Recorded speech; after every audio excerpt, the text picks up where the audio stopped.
আসসালামু আলাইকুম।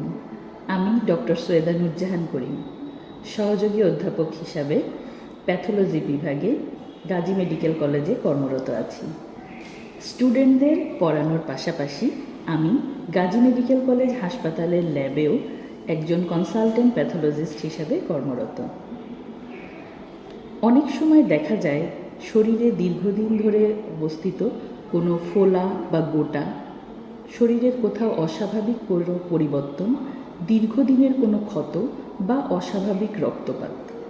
সাধারণ চোখে এগুলো দেখে একটা সাধারণ ধরনের কোনো অসুখ মনে হলেও এর পিছনে লুকিয়ে থাকে ভয়াবহ কোনো অসুখ অথবা কোনো সময় ক্যান্সার।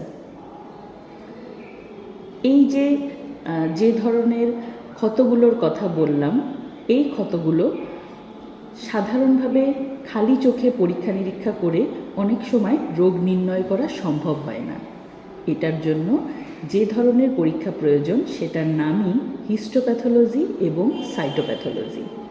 গাজী মেডিকেল কলেজ হাসপাতালে আছে অত্যাধুনিক হিস্টোপ্যাথোলজি এবং সাইটোপ্যাথোলজি ল্যাব। দক্ষ প্যাথোলজিস্টের পরীক্ষায় এখানে খুব সুন্দরভাবে হিস্টোপ্যাথোলজি এবং সাইটোপ্যাথোলজি রিপোর্টিং করা হয়। আমাদের সাইটোপ্যাথোলজিক্যাল টেস্টগুলোর মধ্যে প্রয়োজনীয় এবং গুরুত্বপূর্ণ টেস্ট হচ্ছে fine needle aspiration cytology, image guided cytology, exfoliative cytology, জরায়ুমুখ ক্যান্সার পরীক্ষা করার জন্য প্যাপস্মিয়ার টেস্ট এবং অন্যান্য অ্যাব্রাসিভ সাইটোলজি। হিস্টোপ্যাথোলজিক্যাল পরীক্ষার মধ্যে গুরুত্বপূর্ণ হল এক্সিশনাল এবং incisional biopsy, core needle biopsy, shave biopsy, punch biopsy, endoscopic, colonoscopic এবং কল্পোস্কোপিক বায়োপসি।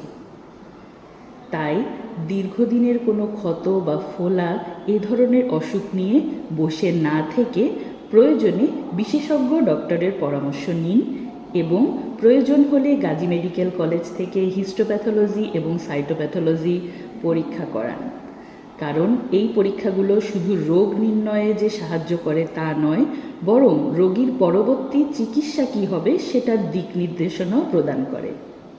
আমাদের উদ্দেশ্য শুধু একটি রিপোর্ট দেয়া নয়, বরং সময় মতো এবং নির্ভুল রিপোর্ট প্রদান করে রোগীর চিকিৎসাকে ত্বরান্বিত করা।